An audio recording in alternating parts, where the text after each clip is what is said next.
అంతవరకు నేను అది తప్పదు. సార్ వాసుదేవన్ గారు, ముందుగా మీకు తోటి ప్యానలిస్ట్ కి 9 టీవీ వీక్షకులందరికీ శుభోదయం అండి.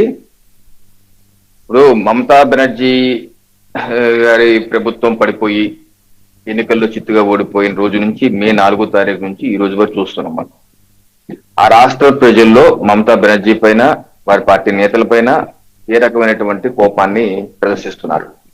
మమతా బెనర్జీ ఆఖరికి కోర్టుకి వెళ్ళినా సరే, ఒక లాయర్ గా కోర్టుకి వెళ్ళినా సరే చోర్ చోర్ చోర్, దొంగ దొంగ దొంగ అంటున్నారు. వాళ్ళ పార్టీ ఎంపీలు ఇది మొయిత్ర లాంటి ఏరోప్లేన్ లో వెళ్తున్నా సరే, ఏరోప్లేన్ లో సాటి ప్రయాణికులు కూడా దొంగ దొంగ దొంగ అంటున్నారు.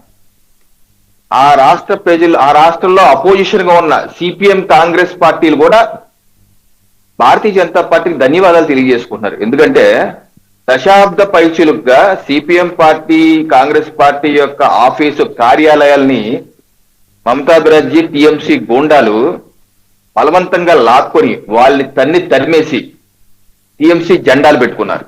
అలాంటిది ఈ రోజు మళ్ళీ ఆ సిపిఎం, కాంగ్రెస్ పార్టీ నేతలు వెళ్ళి వాళ్ళ పార్టీ ఆఫీస్ వాళ్ళు స్వాధీనం చేసుకొని బీజేపీకి ధన్యవాదాలు, సువేందు అధికారికి ధన్యవాదాలు తెలియజేస్తారు. మాకు స్వేచ్ఛను ప్రసాదించారు దశాబ్దం పైచులుగా.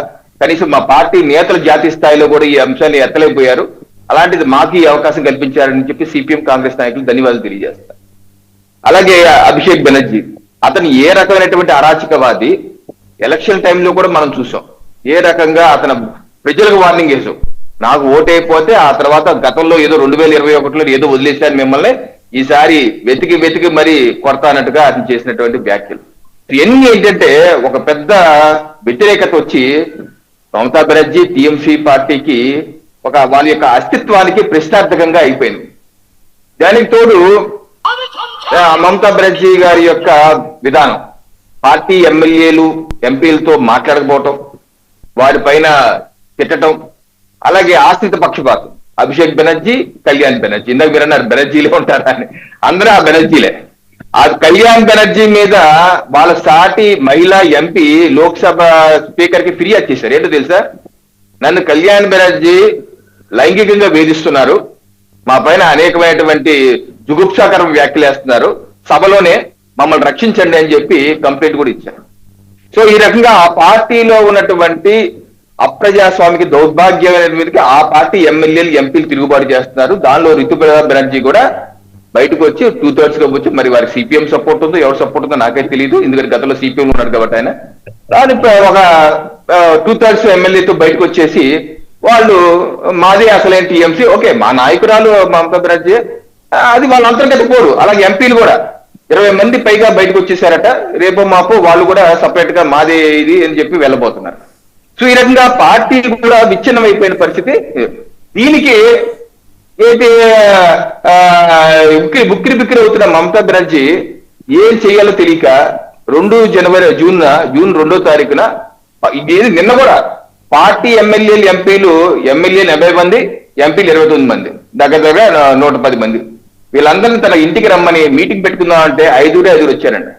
దానిలో 2 ఎంపీలు, 3 ఎమ్మెల్యేలు, 110లో 5 వచ్చారు. అది పరిస్థితి.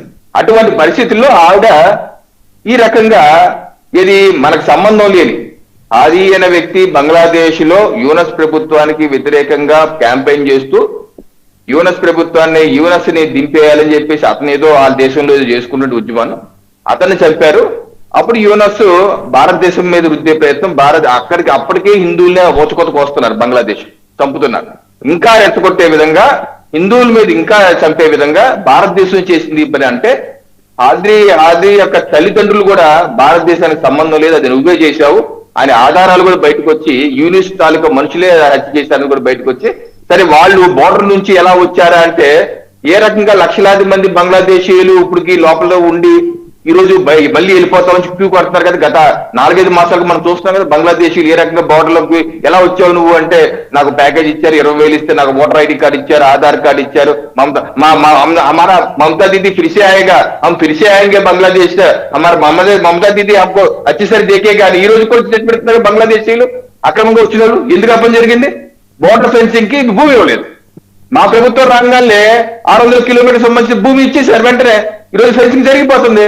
హైకోర్టు చివాట్లు పెట్టినా సరే భూమి ఇవ్వలేదు, ఫెన్సింగ్ వేయటానికి. ఇటువంటి సమస్యలు ఉన్నాయి. అందుకని వీళ్ళందరూ వచ్చేసారు, దాంతో పాటు ఎంతమంది వచ్చుంటారు. దానికి అమిత్ షా గారి మీద ఎన్నికల టైంలో కూడా అంతకు ముందు కూడా అమిత్ షా గారిని మమతా బెనర్జీ గారు అనేకమైన దుర్భాషలాడారు.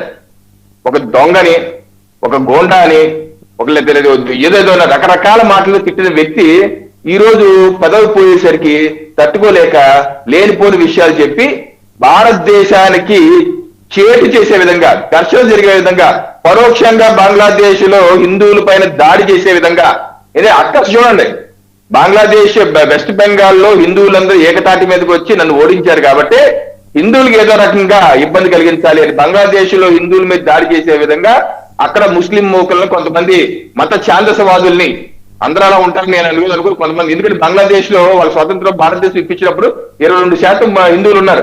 ఈ రోజు 6%, 7% పడిపోయి ఏమైపోయారు వాళ్ళందరూ, కొత్త గురవలేదా? సో అటువంటి శక్తుల్ని ప్రోత్సహించి హిందువుల మీద దాడి చేసే విధంగా, కుట్రపూరితంగా దేశాన్ని బద్నాం చేసే విధంగా వ్యాఖ్యలు చేశారు. అందుకనే ఆ రాష్ట్రంలో ఒక అడ్వకేట్ రితు సేన్ చటర్జీ అన్న అడ్వకేట్, ఒక మహిళ, ఆవిడ సిలిగురి సైబర్ పోలీస్ స్టేషన్ లో కంప్లైంట్ ఇచ్చారు. దేశద్రోహం కేసు నమోదైంది మమతా బెనర్జీ మీద. తప్పనిసరిగా ఈ కేసులో ఆవిడ అరెస్ట్ అవ్వక తప్పదండి. ఎందుకంటే ఆవిడ చేసిన వ్యాఖ్యలు చిన్న చితక కాదు, దేశ భద్రతకి అలాగే రెండు దేశాల మధ్య ఘర్షణ సృష్టించే విధంగా ఆవిడ చేసిన వ్యాఖ్యలు దుర్మార్గం. తప్పనిసరిగా దీని మీద ఆవిడకి ప్రతిచర్యలు, ఏదైతే ఆవిడకున్న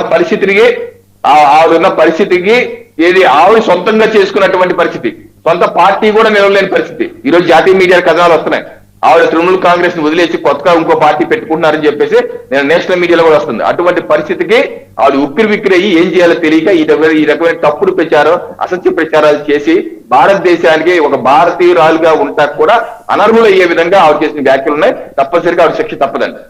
రవికిరణ్ గారు, అంటే ఒకే వ్యక్తి రెండు పార్టీల్లో ఉండొచ్చా? ఎందుకంటే ఆల్రెడీ వీళ్ళు మా సలహాదారు, మా మార్గదర్శి, మా కరదీపిక ఇవన్నీ చెప్తున్నారు కదా ఈ రితబ్రత బెనర్జీ గారు. మరి అక్కడేమో మార్గదర్శి, ఇక్కడేమో వేరే పార్టీ, ఇట్లా సాధ్యం అవుతుందంటే ఆవిడకేమైనా సపరేట్ కాన్స్టిట్యూషన్ ఉందా? అంటే ఇదేదో లీగల్ టర్మ్స్ లో చూడాలంటే, ఇప్పుడు కొంతమంది ఉంటారు ఒక పార్టీలో ఉంటారు. ఇప్పుడు రేవంత్ రెడ్డి గారు ఉన్నారు, మొన్న ఎన్టీఆర్ గా విగ్రహం ఆవిష్కరించి ఎన్టీఆర్ మాకు అందరికి ఆదర్శం అన్నారు. మరి ఎన్టీఆర్ వాళ్ళ పార్టీ కాంగ్రెస్ పార్టీ కాదు కదా, కాంగ్రెస్ పార్టీ కాయనప్పటికీ ఆయన విగ్రహానికి ఇది చేసి ఆయన మెచ్చుకున్నాం కదా. ఇప్పుడు మనం కూడా కొంతమంది నాయకుల్ని, అపోజిషన్ పార్టీ నాయకులను కూడా మెచ్చుకుంటాం, నాకు ఆయన నుంచి స్ఫూర్తి తీసుకున్నా అంటాం. అనంత మాత్రం అది రాజ్యాంగ పరంగా ఎలా అవుతుంది అంటే అది భావోద్వేగానికి సంబంధించింది. సో ఆ రకమైనటువంటి ఉండొచ్చేమో. ఎందుకంటే ఈరోజు శరద్ పవార్ గారి ఎన్సీపీ పార్టీ, అజిత్ పవార్ గారి పార్టీ వాళ్ళ నేతలు ఏమంటారు, శరద్ పవార్ గారు మా గురువు, మాకు ఆదర్శం అని అంటారు. బట్ వారు వేరే పార్టీ కదా. సో ఆ రకంగా ఉండొచ్చేమో. సాంకేతిక పరంగా కొన్ని విషయాలు ఉంటాయి, టెక్నికల్ గా రాజ్యాంగ పరంగా కొన్ని అంశాలు ఉంటాయి, అలాగే ఇది కూడా కొన్ని అంశాలు ఉంటాయి. దీన్ని ఏ రకంగా పరిగణిస్తుందో రాజ్యాంగ నిపుణులే చెప్పాలి. రైట్. షేక్ బాజీ గారు, కుట్ర ముందే తెలుసు, కుట్ర జరిగింది. మమతాకి ఇంత ఇన్ఫర్మేషన్ ఉన్నప్పుడు ఇదే ఎన్నికల్లో ప్రచారాస్త్రంగా